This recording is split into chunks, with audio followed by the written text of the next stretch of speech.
Pagdimaan sa Bonifacio Day, giduganan usab og protesta sa mga militanteng grupo sa Dakbayan sa Sugbo. Ani ang report.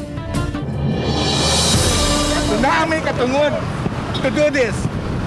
So if you will insist for us to secure a permit, that's a nonsense.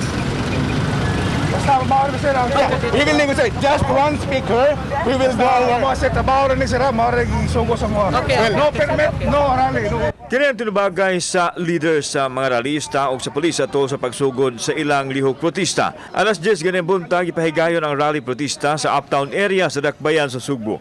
Gipangitaan sila og permit sa mga pulis isip kamatuoran nga gitugtan sila sa pagrally. Matod sa mga responding policemen nga gidili pa karon ang pagpahigayon og mass gathering tungod sa pandemic. Apan mihangyo ang mga rallyista nga tugutan sila bisan og hamubo lang nga panahon aron mapadangat ang ilang sentimiento sanglit doon naman kuno sila katungod sa pagpadayag. Miabot ang opisyal sa Station 2 o ihatagan ang mga rallyista og 10 minutos nga makapamatbat sa ilahang katuyuan.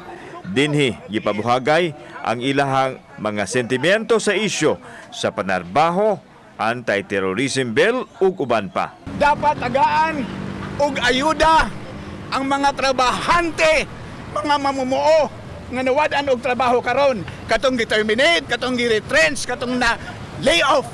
Human sa 10 minutos, nag-iyahay og panguli ang mga rallyista nga miyembro sa Sanlakas ug sa bukluran ng manggagawa Pilipino. Kauban si Marlon Milgaso, ako si Alan Domingo.